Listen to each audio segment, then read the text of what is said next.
Welcome to my YouTube channel. Dictation start होगी 5 second बाद।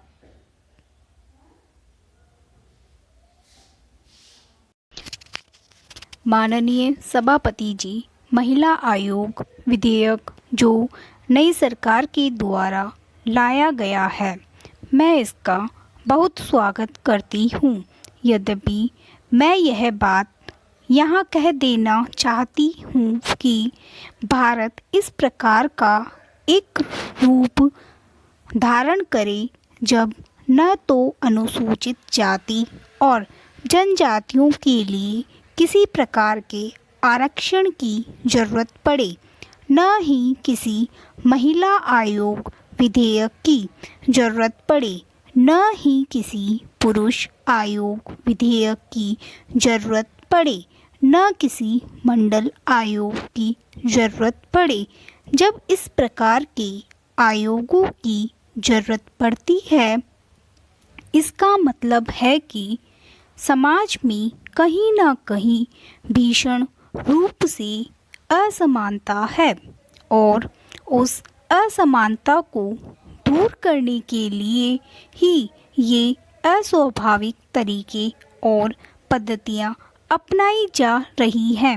मैं इसका स्वागत करने के साथ साथ एक बात और निवेदन करना चाहती हूँ कि महिला आयोग विधेयक को मैं यह नहीं मानती हूँ कि यह महिलाओं के ऊपर कोई बहुत बड़ा उपकार किया गया है, बल्कि मैं मानती हूँ कि सदियों से हमारे देश में विकृत मान्यताओं के कारण महिलाओं की शक्ति को जिसे कम आंका गया है, उस अपराध का, उस भूल का इस विधेयक के द्वारा प्रायश्चित किया जा रहा है।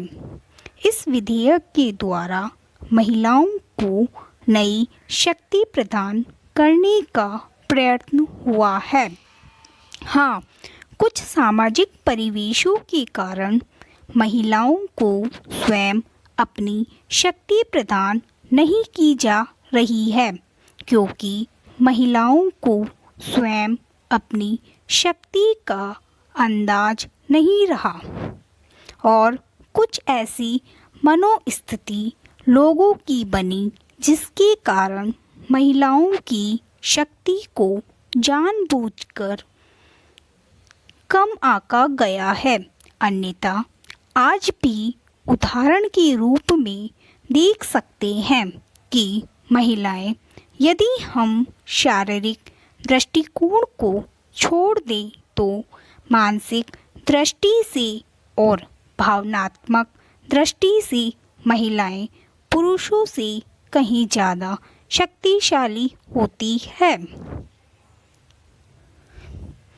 मैं सभी माननीय सदस्यों से करवृद्ध निवेदन करना चाहती हूँ कि चाहे कोई मामला हो, अनुसूचित जाति और जनजाति का मामला हो, चाहे महिलाओं को मामला हो, मनोविनोद कर सकते हैं। सदन की परिपाटी में मनोविनोद शामिल है और उसका सम्मान भी है, लेकिन मनोविनोद इस सीमा तक न ले जाएं जिससे किसी विषय की गंभीरता कम हो जाए। मैं कल से यह देख रही हूँ जब से महिला आयोग विधेयक पर चर्चा हो रही है। इस विधेयक की चर्चा के दौरान मैंने कल भी देखा कि मनोविनोद इस सीमा तक पहुंच गया कि मुझे इस बात का आश्चर्य हुआ। स्टॉप।